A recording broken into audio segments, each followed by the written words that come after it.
Então vamos lá, hoje à noite nós teremos apenas a parte introdutória da carta, segunda carta de Paulo aos Coríntios, capítulo 1, versos 1 e 2.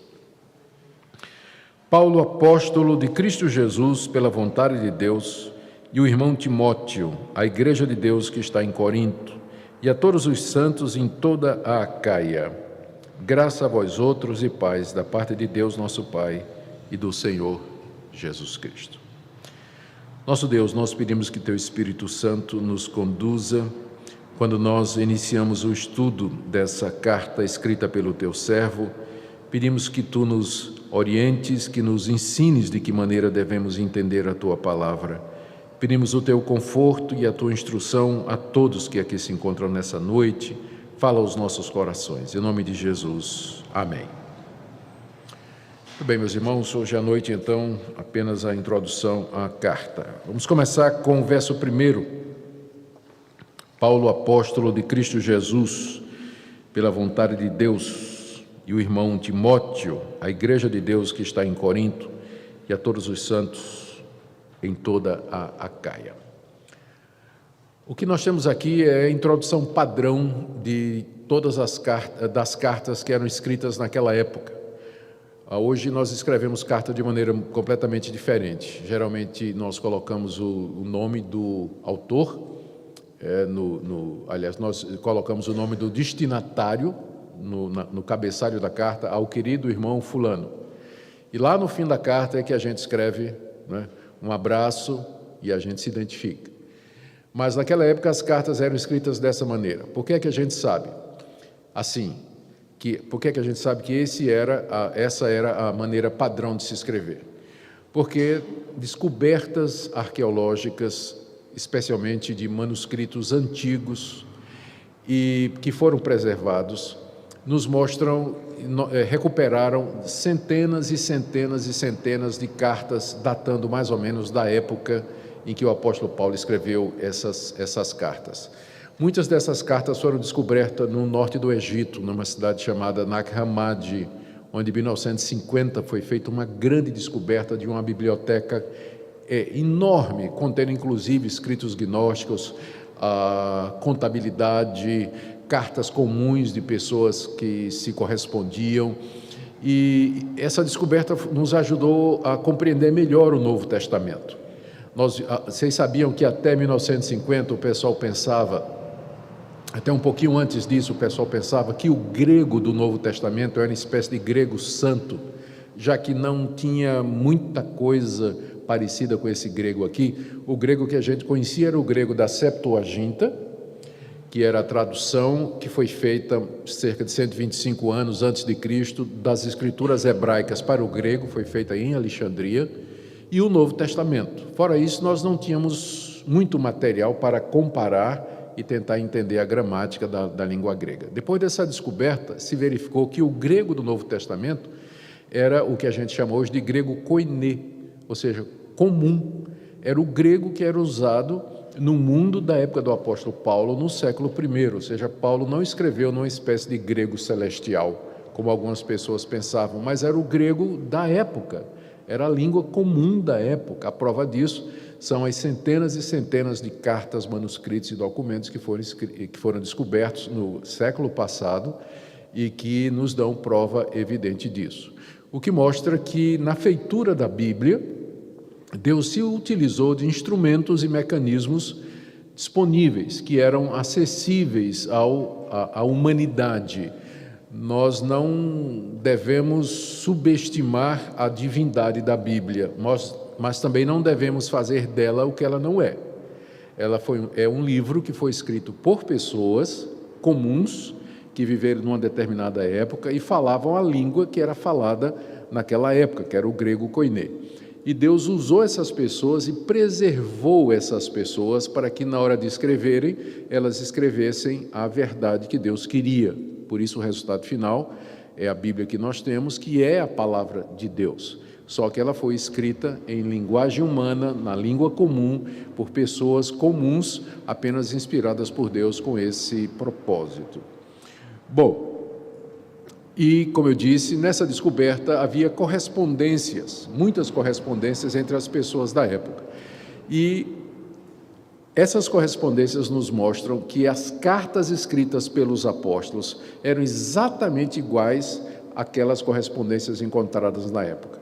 As cartas começavam com a identificação do autor, a identificação do recipiente ou do destinatário e um voto ou uma saudação, que geralmente era, no caso dos gregos, se usava a palavra graça para vocês, a palavra grega haire, não é? Salve ou graça, né? E que por conta da influência do judaísmo, Paulo acrescentou paz, graça e paz. Graça era a costumeira saudação entre os gregos e paz é por conta do shalom que os judeus ansiavam e desejavam, e era a saudação que os judeus usavam, né? Paulo, então, combina as duas coisas, bem como os outros escritores do Novo Testamento. Então, era assim que eram as cartas naquela época. Agora, a grande contribuição do cristianismo é que essas cartas, elas não são exatamente cartas, embora elas tenham essa estrutura que é semelhante às cartas da época, elas têm uma coisa a mais, porque no final isso aqui não é somente uma correspondência, é quase como se fosse uma pregação, é uma exposição teológica que tinha como objetivo ser lida diante de toda a igreja. Então, esse tipo de literatura não havia. Ou seja, aqui o que você tem nas cartas de Paulo e nas demais cartas do Novo Testamento é uma combinação de uma correspondência comum com um sermão escrito. E essa é uma contribuição distinta do cristianismo para os gêneros literários que ocorreram ou que apareceram no mundo. Quem é que podia lembrar um outro gênero literário que foi criado pelo cristianismo praticamente? Apocalipse. O livro de Apocalipse é um gênero literário que tem pouca correspondência na literatura daquela época. É típico do cristianismo também. É um gênero literário que foi criado pelos cristãos. E o cristianismo deu origem a uma série de coisas novas. Não somente criou gêneros literários, mas música nova. Criou uma maneira nova de ver o mundo. E daí ele saiu transformando todas as culturas onde ele era aceito e pregado. Há um poder no cristianismo criativo.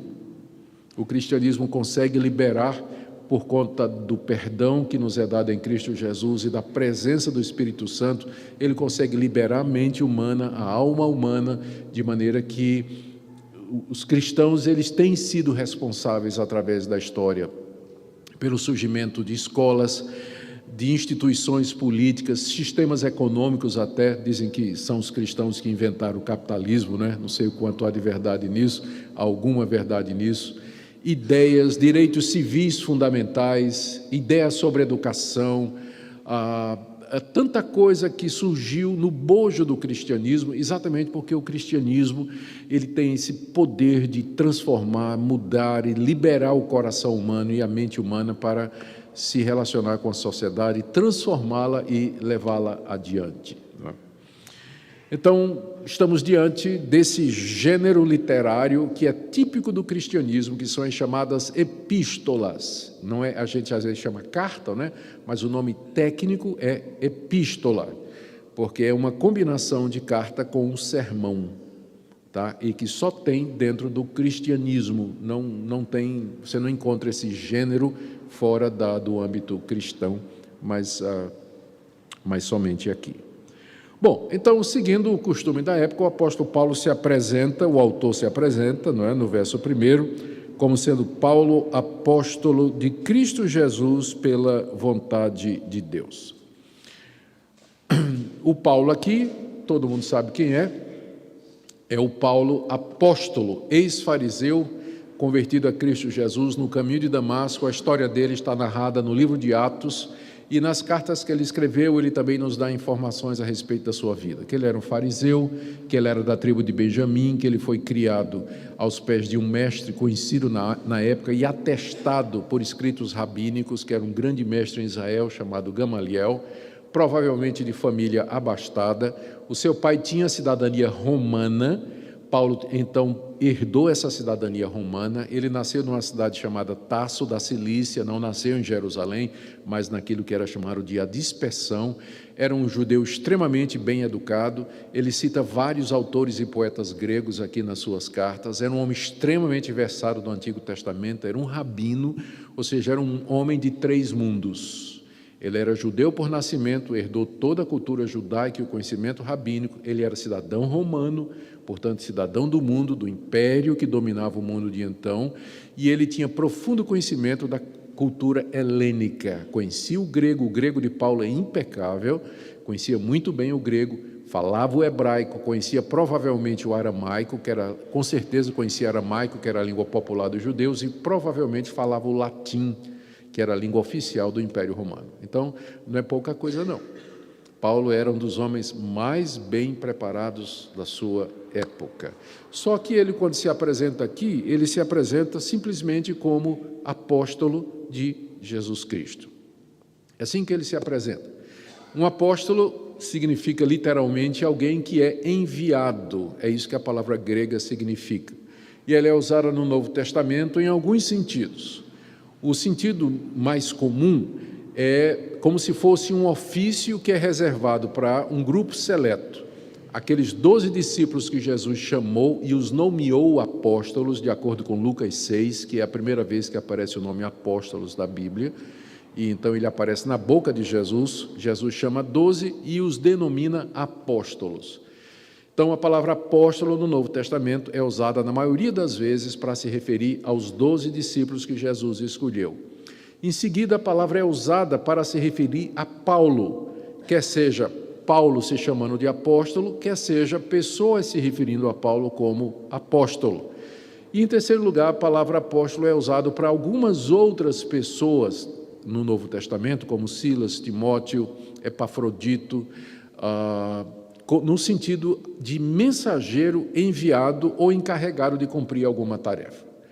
Então, Paulo aqui, quando se denomina apóstolo de Jesus Cristo, ele não está dizendo que ele é um missionário de Jesus Cristo, mas ele está usando como um título, como designação de uma função.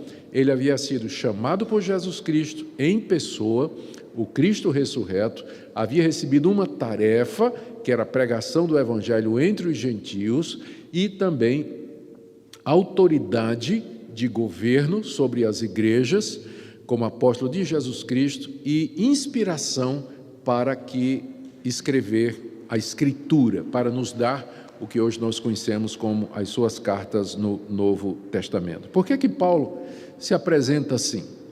Ele se apresenta assim, primeiro, para ninguém ter dúvida de que o que ele vai escrever é autoritativo. Os apóstolos, os 12 e Paulo, eram vistos como emissários oficiais e representantes de Jesus Cristo, e que, portanto, o que eles escreviam e aquilo que eles diziam era para ser recebido como sendo a própria palavra de Cristo. Então, já para dar autoridade à carta, Paulo se apresenta: eu sou apóstolo de Cristo Jesus.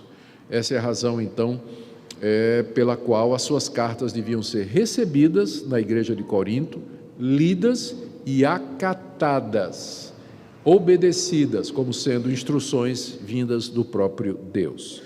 E ele acrescenta aqui, depois de dizer que ele é Paulo, apóstolo de Jesus Cristo, ele diz: pela vontade de Deus. Com isso ele está dizendo que não foi ele que se constituiu apóstolo, não foi ele que procurou essa posição, não foi ele que quis esse título, mas que foi Deus quem o chamou e o estabeleceu como apóstolo, e que, portanto, o seu apostolado não tinha origem humana, mas tem origem na vontade e no querer de Deus. Por que é importante para o apóstolo Paulo dizer isso logo no início da carta? Como nós iremos ver, uma das razões pelas quais Paulo escreveu essa segunda carta aos Coríntios é que a autoridade dele como apóstolo estava sendo questionada por pessoas que estavam se infiltrando na comunidade, lá na igreja de Corinto, dizendo que eles eram apóstolos verdadeiros e que Paulo era fake, que Paulo era falso, que Paulo não era um apóstolo verdadeiro, que Paulo era um usurpador. Paulo vai gastar boa parte dessa segunda carta defendendo o seu apostolado, provando que ele é apóstolo verdadeiro de Jesus Cristo. Aqui na introdução, então, ele já introduz o assunto. Paulo, apóstolo de Jesus Cristo, pela vontade de Deus, e não um mercenário, como está sendo dito aí na igreja. É mais ou menos isso que ele está fazendo aqui, tá bom? É claro, nós vamos ter muita oportunidade, durante o decorrer da carta, de examinar essa questão de apóstolo, porque nos dias de hoje há também quem se apresente como apóstolo de Jesus Cristo. Será que essa reivindicação é bíblica? Será que ela é correta? Nós teríamos apóstolos hoje? Isso nós vamos deixar mais para frente, não vai faltar oportunidade. Aqui nessa carta, Paulo, pelo menos 3 vezes, se refere a falsos apóstolos. É verdade que é lá pelo capítulo 11 e no capítulo 13, vai levar quase um ano para a gente chegar lá. Mas daqui até lá nós teremos oportunidade suficiente para voltar a esse assunto. Basta dizer que, na nossa compreensão, que é o que a gente tem ensinado, Paulo e os 12 discípulos de Jesus Cristo, chamados apóstolos, eles representam uma categoria especial e única, e que foi levantada por Deus para um momento de transição da antiga aliança para a nova, quando era preciso que pessoas autorizadas por Deus demonstrassem de maneira muito clara que aquela transição estava sendo feita pelo próprio Deus. Por isso eles eram capazes de fazer aqueles grandes sinais e prodígios, por isso que o que eles escreveram é considerado como fundamento da igreja cristã. Eles eram testemunhas da ressurreição de Jesus Cristo e a autoridade deles é para ser recebida como autoridade do próprio Deus. Mas era um grupo específico, fechado e que não tem mais. Ao longo da carta nós veremos as argumentações a respeito disso aí. Quando Paulo escreveu a carta, ele não estava sozinho, né? Veja aí no verso 1 que ele diz: Paulo, apóstolo de Cristo Jesus, pela vontade de Deus, e o irmão Timóteo. Era muita gentileza da parte do apóstolo Paulo incluir o irmão Timóteo aqui na saudação. Timóteo estava com Paulo na época em que Paulo escreveu a carta, mas ao mesmo tempo em que Paulo é gentil o suficiente para incluir o irmão Timóteo na apresentação, ele faz a distinção, né? Eu sou Paulo, o apóstolo de Jesus Cristo, e aqui está o irmão Timóteo, não é?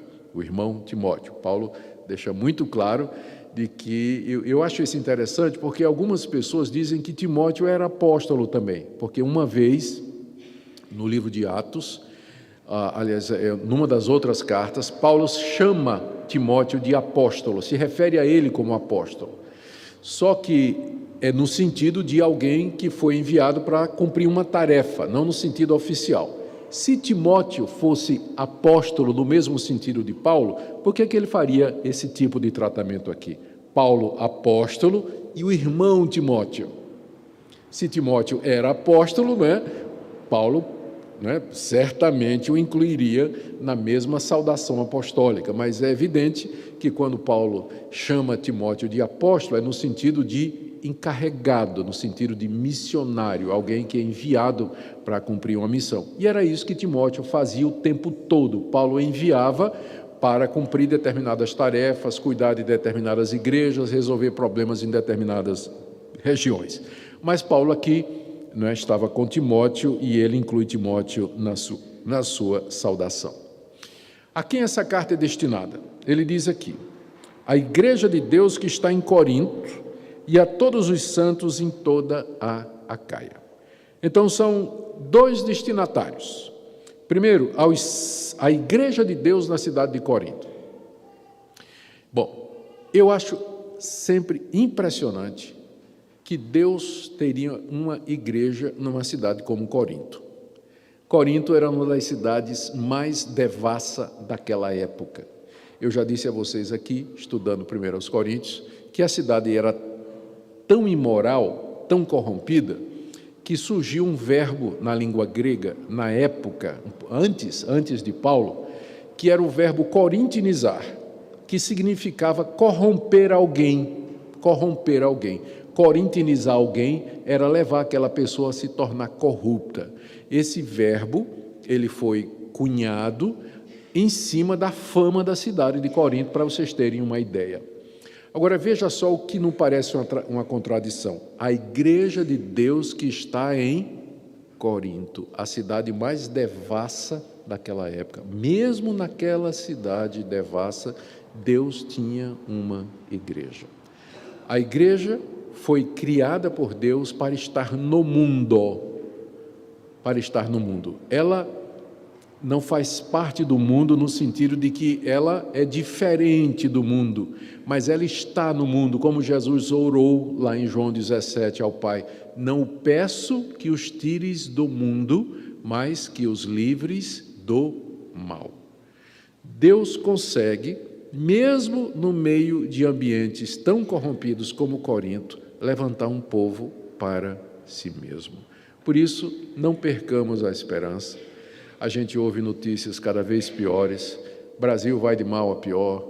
A imoralidade, as ideologias contrárias à palavra de Deus, a corrupção da política, o desvario na economia. O noticiário está cheio de notícias que nos deixam bastante deprimidos. Mas se Deus tem uma igreja em Corinto, Ele também tem uma igreja no Brasil e Ele também tem um povo seu em Goiânia. E isso é bastante encorajador. O que é mais encorajador ainda é que essa igreja que estava na cidade de Corinto é uma das piores igrejas do Novo Testamento. Há várias igrejas às quais Paulo escreveu cartas. Romanos, a igreja de Roma, a igreja de Filipos, a igreja de Tessalônica, a igreja de Colossos.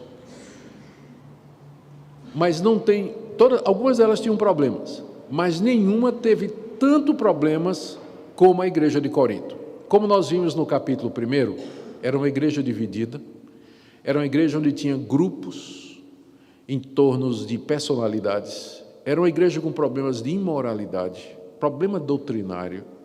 Os crentes viviam brigando, na hora da ceia o pau quebrava, o culto era uma confusão completa. Mesmo assim, Paulo é capaz de escrever essa igreja e chamar os crentes de quê? A igreja de Deus que está em Corinto. Apesar da sua deformação, apesar dos seus problemas, ainda era uma igreja de Deus. Aí vem a grande pergunta: qual o limite? Qual o limite? Até que ponto uma igreja pode se corromper e deixa de ser considerada igreja de Deus? Se você fizer um exame dos problemas que havia na igreja de Corinto, você vai ver que os problemas todos eram relacionados com a imaturidade da igreja e do pano de fundo pagão daqueles novos convertidos. Havia problema de imoralidade, havia problema de ética, tinha um irmão processando o outro no tribunal, mas não havia, apesar de todos esses problemas, a igreja de Corinto ainda mantinha aquilo que era central no Evangelho. Eles continuavam a crer em Jesus Cristo como Senhor e Salvador, isso não estava em jogo. Eles criam em Jesus como Filho de Deus, como tendo morrido na cruz pelos nossos pecados, que Ele tinha ressuscitado ao terceiro dia. Tinha um grupo dentro da igreja de Corinto que não cria na ressurreição dos mortos, mas esse grupo não era a igreja toda, era um grupo. A igreja, no geral, mantinha a verdade apostólica. O problema da igreja era problema prático, problema de imoralidade, como é que faz comida sacrificada ao ídolo, sim ou não, é melhor casar ou ficar solteiro. Então, era uma igreja que, embora problemática, ela não tinha abandonado as grandes verdades centrais que havia aprendido com o apóstolo Paulo, que era diferente da igreja dos Gálatas. Na igreja dos Gálatas, Paulo não trata a igreja dos Gálatas com a mesma misericórdia com que ele trata a igreja de Corinto. Na igreja dos Gálatas, Paulo fica dizendo mesmo: se vocês continuarem assim, vocês estão separados da graça de Deus, meu trabalho foi em vão. Esse é outro evangelho, eu não reconheço vocês, vocês são insensatos, vocês estão fascinados por uma outra mensagem, e Paulo quase que excomunga a igreja as igrejas da Galácia, não é? Mas a igreja de Corinto é chamada de a igreja de Deus que está em Corinto. Então, antes de você chutar o pau da barraca e dizer assim, a minha igreja não presta, lê as 2 cartas de Paulo aos Coríntios. Você vai ver a misericórdia, a compaixão que ele tem para com aquela igreja, que ainda mantinha o verdadeiro evangelho, embora tivesse alguns desvios na área moral e na área prática, que Paulo tenta corrigir aqui. Paulo ainda acreditava que aquela igreja era a igreja de Deus. Bom, mas ele também diz que a carta é, final do verso 1, a todos os santos em toda a Acaia. Acaia era a região, era a província da qual Corinto era a capital. Era uma das grandes províncias do Império Romano. E Corinto era exatamente a capital dessa província. E ali na região da Acaia, Paulo havia plantado várias igrejas, além da igreja de Corinto, que era a principal na capital. Então, quando Paulo saúda a igreja de Deus que está em Corinto e a todos os santos em toda a Acaia, é porque, com certeza, ele esperava que essa carta fosse lida na igreja de Corinto e que depois ela fosse lida nas demais igrejas ali da região onde Paulo também havia trabalhado e labutado. O que nos mostra que essas cartas, elas foram escritas mais como cartas circulares, embora é escrita diretamente para a igreja de Corinto, mas a expectativa de Paulo é que depois de ser lida na cidade de Corinto, lá pelos crentes de Corinto, aquela carta fosse copiada e lida pelas igrejas ali da região. Por isso que ele faz essa saudação, não é? Abrangente, incluindo as igrejas ali da província da Acaia. Muito bem. E aí, no verso 2, você tem a saudação, que fazia parte daquela abertura padrão, né, da correspondência. Ele os saúda com graça e paz, e diz que essa graça e essa paz, elas eram da parte de Deus, nosso Pai, e do Senhor Jesus Cristo. A primeira pergunta que vem à cabeça aqui é: onde está o Espírito Santo, né? Onde está o Espírito Santo? Ele sempre fala, por que aqui então só menciona o Pai e o Filho, Jesus Cristo? A resposta é que isso é bastante costumeiro nas cartas do apóstolo Paulo. Ele parece que pressupõe a ação do Espírito Santo silenciosa, invisível, embora extremamente eficaz. Durante a carta, nós vamos ver, ele menciona o Espírito Santo em vários contextos em que é evidente que ele considera que o Espírito Santo é Deus, é a terceira pessoa da Trindade. Mas como sendo aquela pessoa da Trindade, cuja tarefa é aplicar a obra de Jesus Cristo e glorificar o Pai e o Filho, o Espírito Santo aparece menos do que o Pai e o Filho nas cartas do apóstolo Paulo.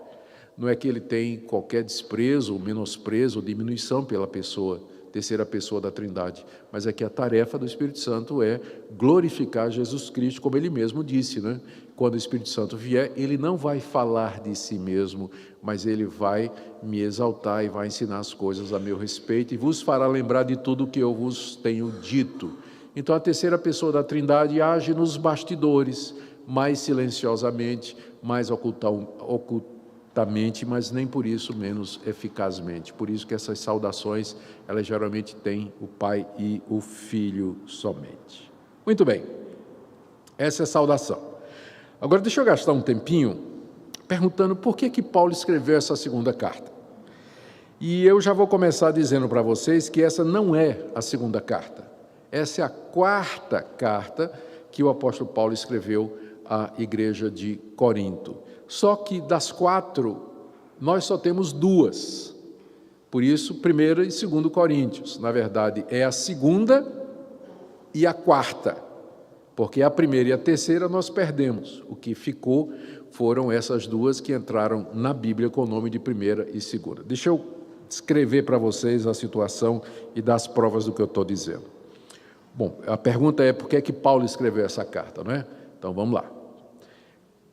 Primeiro, Paulo, vamos começar com o livro de Atos, capítulo 18, de 1 a 18, não precisa abrir. Ali você tem um relato da chegada de Paulo na cidade de Corinto, de como ele começa a pregar o evangelho primeiro na sinagoga e depois numa casa, depois que ele foi expulso da sinagoga. É ali que Paulo funda a igreja de Corinto, Atos 18, de 1 a 18. É ali que ele começa a igreja.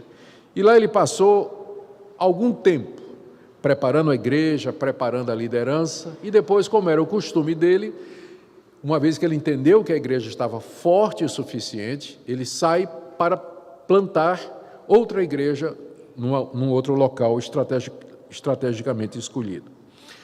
Depois que ele deixou a cidade, algum tempo depois, ele deve ter tido notícias de que os coríntios dos problemas morais que estavam acontecendo dentro da igreja. Então, Paulo escreve a primeira carta aos coríntios. Ela é mencionada por Paulo no que a gente conhece como 1 aos Coríntios. Abra aí agora, por favor. 1 aos Coríntios, capítulo 5.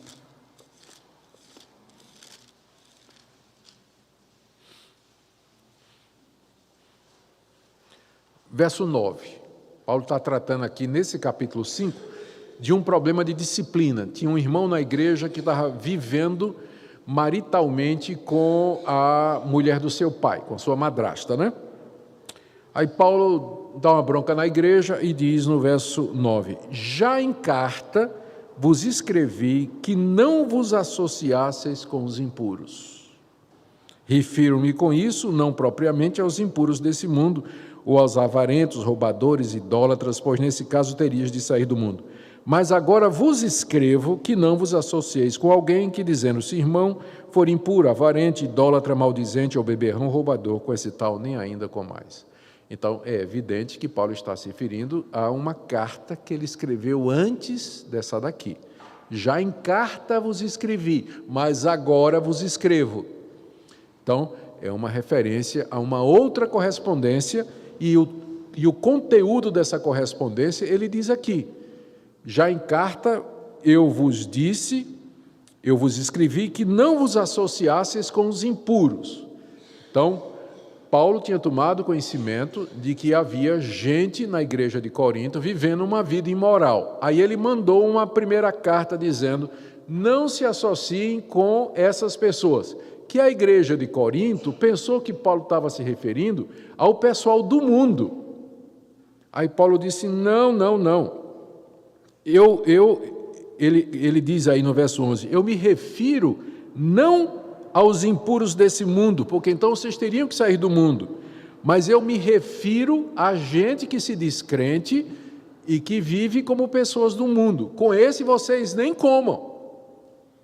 Primeira carta de Paulo aos Coríntios, então, foi sobre a necessidade da igreja separar-se daquelas pessoas que se diziam cristãs, mas que tinham uma vida errada, uma vida imoral, uma vida que não condizia com os padrões. Essa primeira carta nós não temos.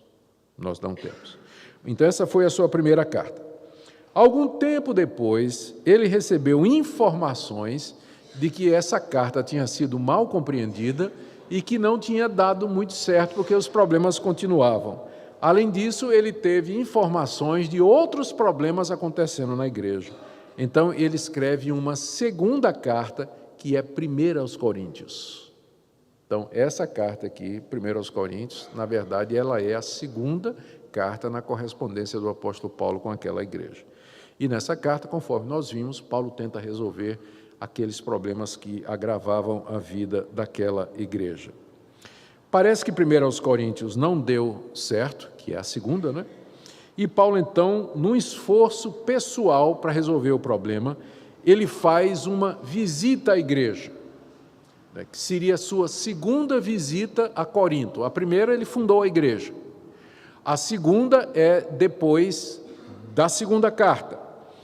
E ele se refere a essa visita como sendo uma visita triste. Nós vamos ver isso. 2 aos Coríntios 2, de 1 a 3, 2 aos Coríntios 12, 14 e 2 aos Coríntios 13, de 1 a 2. Ele diz: já é a segunda vez que eu vou falar, eu já tive com vocês uma segunda vez.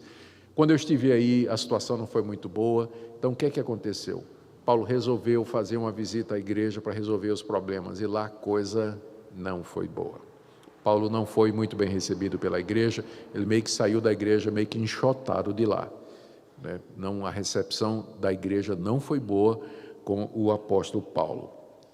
Após então essa visita fracassada, que Paulo chama de uma visita triste, Paulo escreve uma terceira carta, chamada de a Carta Severa, que Paulo menciona em 2 Coríntios 2, versos 4 e 9, e 2 Coríntios 7, de 8 a 12. Nessa carta que se perdeu, que é a terceira, é a chamada Carta Severa, Paulo bate firme na igreja, né? Bate firme na igreja por todos os seus problemas.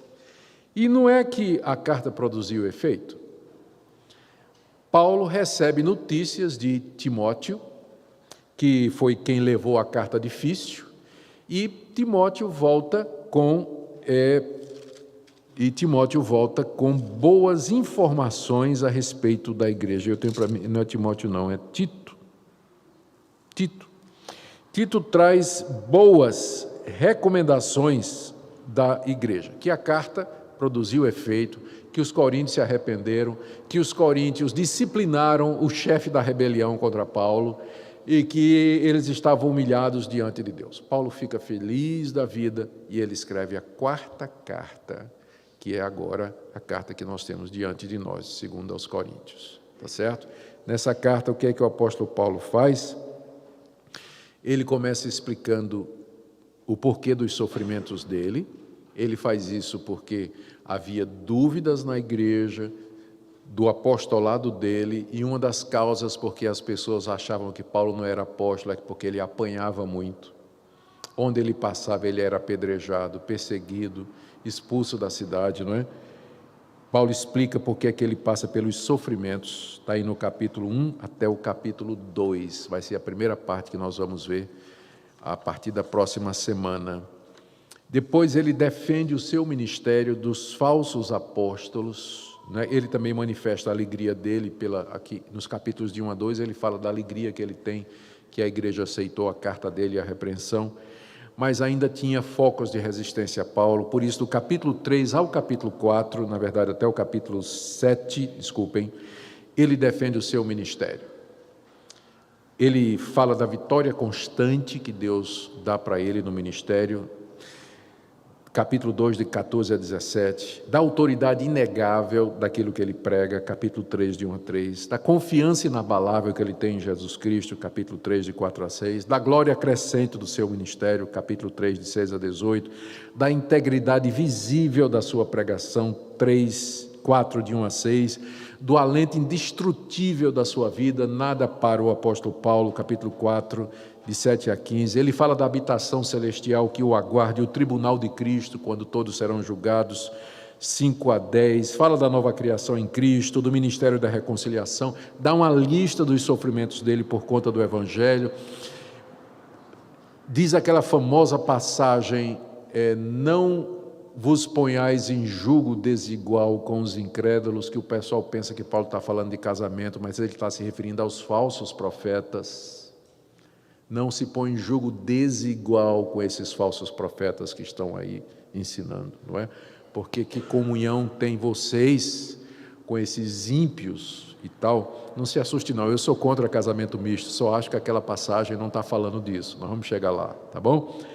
E ele depois fala do amor que ele tem pela igreja e também ele manifesta sua alegria com a chegada de Tito, trazendo notícias, capítulo 7, de 12 a 16. Tudo isso nós vamos ver. Depois ele gasta 2 capítulos explicando como a igreja deveria levantar uma oferta para os crentes pobres da cidade de Jerusalém. E ele termina do capítulo 10, verso 13, mudando de tom. E esse é um quebra-cabeça nessa segunda carta. O que é que acontece? Só para a gente fechar aqui e a gente... Isso aqui é uma aula de introdução a 2 Coríntios, né, se vocês não perceberam. Então, um dos problemas dos estudiosos de 2 Coríntios é que até o capítulo 9, o tom do apóstolo Paulo é de tranquilidade, é de alegria. Ele está defendendo o seu ministério, mas ele está de boa. Ele está feliz com a igreja, porque a igreja se arrependeu com a carta severa, que é a terceira carta. De repente, quando chega no capítulo 10, o tom de Paulo muda. O tom muda completamente. Ele começa agora a criticar a igreja, porque a igreja estava dando abrigo aos falsos apóstolos, já havia esquecido dele, como é que a igreja podia fazer isso. Ele, Paulo, é que tinha as verdadeiras credenciais do apostolado. Ele gasta capítulos 10, 11, 12, 13 fazendo isso. O tom muda tanto que os estudiosos ficam com algumas ideias. Quais são? Primeiro, que Paulo terminou a carta no capítulo 9, e que os capítulos 10, 11, 12 e 13 é aquela carta severa que se perdeu. É aquela terceira carta. Um copista, lá logo no início do começo do cristianismo, juntando a correspondência de Paulo, pegou um pedaço da terceira carta e emendou na quarta. Então, de 1 a 9, você tem a terceira carta, você tem a quarta carta, aliás, e de 10 a 13 você tem a terceira, que é a carta severa. Explica a mudança de tom? Explica. Mas qual é o problema com essa teoria?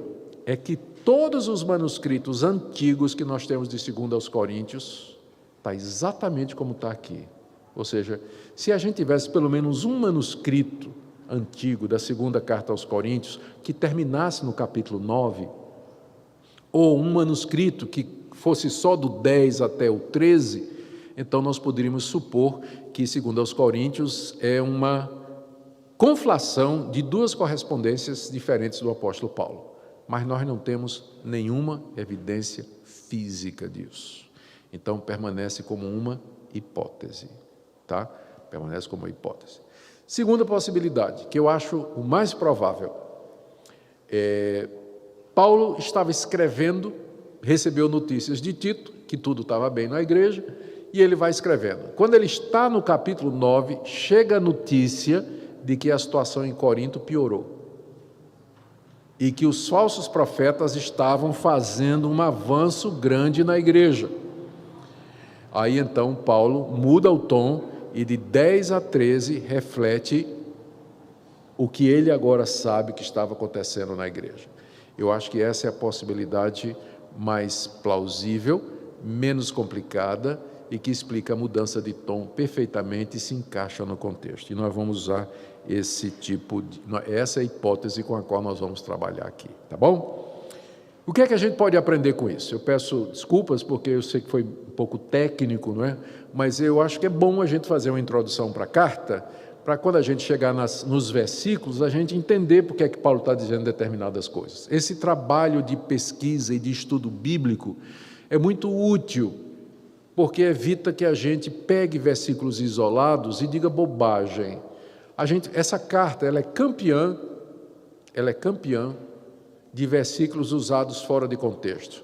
Quer pelo menos 3? Primeiro, a letra mata e o Espírito vivifica. Já ouviu esse versículo sendo usado? Mas você sabe em que contexto? Ele é citado aqui em 2 aos Coríntios. Mas vamos ver que não é bem isso. Do jeito que ele é usado hoje, está errada essa interpretação. Quer ver outra passagem? Onde há o Espírito do Senhor, aí há liberdade. Essa passagem é usada direto para justificar o pessoal plantar bananeira no culto, né? Mas será que quando Paulo disse essa passagem, qual era o contexto? Qual era o propósito? Outra, não vos ponheis em julgo desigual com os incrédulos, que geralmente o pessoal pensa que está falando de casamento. Será que está mesmo? Eu sou contra casamento misto, estou apenas dizendo que essa passagem ela não está falando de casamento, mas nós temos que estudar o contexto para a gente poder chegar lá. Então essa carta ela tem pelo menos 3 passagens que são usadas erradamente porque tiradas fora do contexto. Por isso que eu disse, por isso que eu estou fazendo esse trabalho introdutório, para que quando a gente for interpretar a carta, a gente faça isso à luz do seu quadro maior, porque aí as possibilidades da gente errar são menos. Tá bem?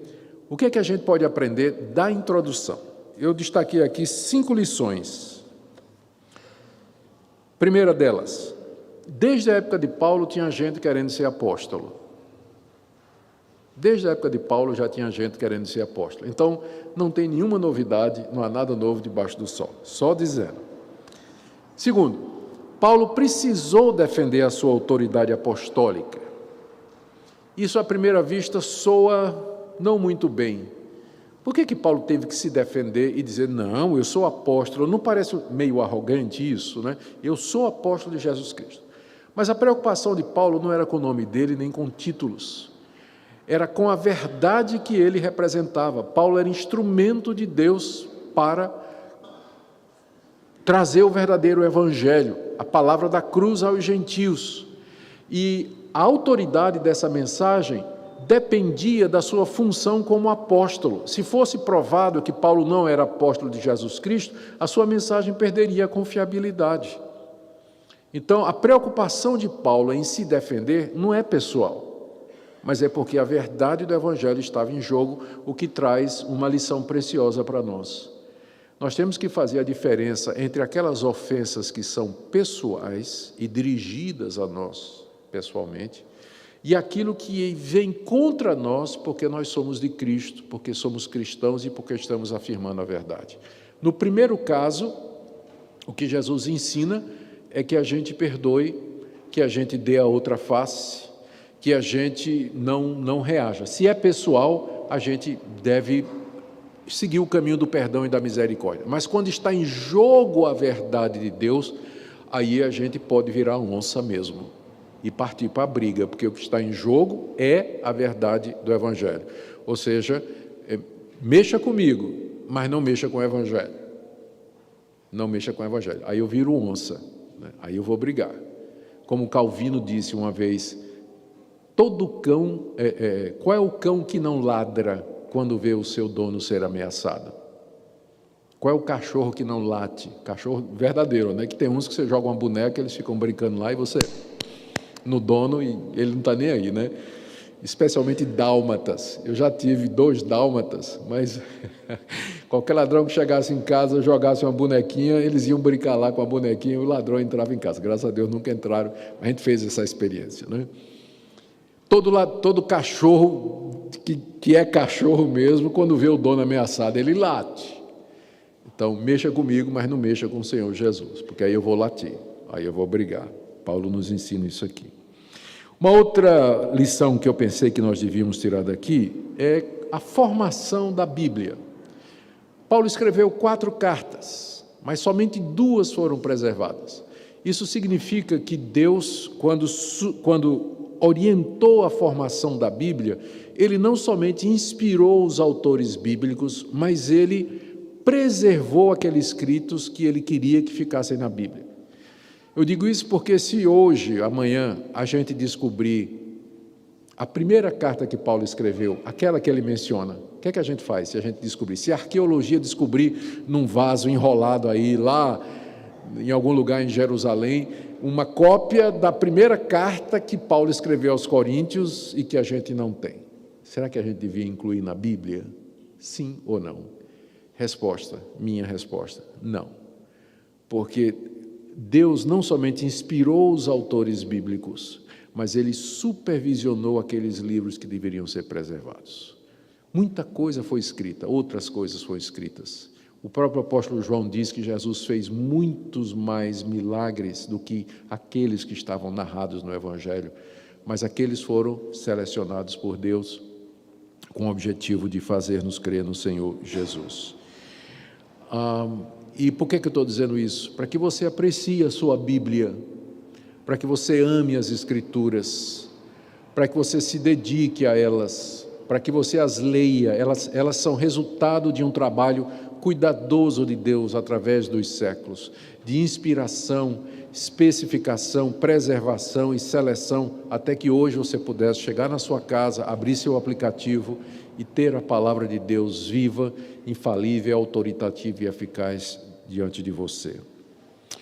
E última coisa, até mesmo os melhores pastores enfrentam igrejas problemáticas.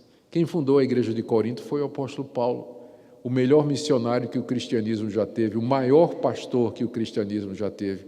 Ainda assim não demorou muito e ela virou uma das igrejas mais complicadas que a gente tem notícia. Às vezes aparece alguém dizendo assim, pastor, especialmente jovens, eu estou sentindo que Deus está me chamando para ser pastor. Eu digo, rapaz, não faça isso. Não faça isso. Não, eu estou sentindo que Deus quer que eu seja pastor. Eu digo, rapaz, Que tal engenheiro, que tal médico, que tal outra profissão, meu filho? Porque o pastorado, ele não tem aquele glamour, não é? Aquela aura que às vezes pode parecer. Porque lidar com pessoas, você mesmo sendo uma delas, pecadores tomando conta de outros pecadores, você vai ver, o apóstolo Paulo teve que fazer 2 visitas à igreja, escrever 4 cartas, e o sofrimento e a angústia que ele passou por amor àquele povo. Então, ao contrário de outros pastores que querem encorajar muito, né, os jovens a serem pastores, eu primeiro faço tudo para desencorajar. E se depois de eu tomar todas as atitudes para desencorajar, a pessoa ainda persevera, aí eu vou considerar que é provável que ele tenha o chamado de Deus. Mas de cara, se você vier falar comigo, eu vou dizer não, né? Eu acho que você devia ser outra coisa, vamos pensar em outra alternativa para a sua vida. Pastor é a última hipótese. Martin Lloyd-Jones dizia: você só deve entrar num pastorado se não conseguir viver fora dele. Se você conseguir ser feliz, se realizar, sendo qualquer outra profissão, vá em paz, Deus lhe abençoe e use. Mas o pastorado tem desse tipo de coisa que o apóstolo Paulo fala aqui. Vale a pena? Vale. Eu faria tudo de novo? Faria tudo de novo. Eu deixei engenharia elétrica, desenho industrial, um bom emprego público lá em Recife, por conta do chamado de Deus, e faria tudo outra vez com alegria. Dou graças a Deus por isso. Mas segura as pontas, tá bom? Que Deus nos ajude, meus irmãos. Vamos orar e depois eu vou abrir para perguntas. Senhor, muito obrigado pela Tua palavra, muito obrigado pelo apóstolo Paulo, pelos homens de Deus que o Senhor levantou através da história para nos ajudar. Pedimos que o estudo dessa carta acalente o nosso coração, nos instrua, nos conforte e nos dirija em tudo. Oramos especialmente pelos pastores que lutam às vezes com igrejas difíceis e complicadas como a igreja de Corinto. Dá-lhes resiliência, perseverança, humildade, como Paulo teve para tratar aqueles irmãos como igreja de Deus e ajudá-los a sair dos seus problemas. Obrigado que o Senhor é bom. Em nome de Jesus. Amém.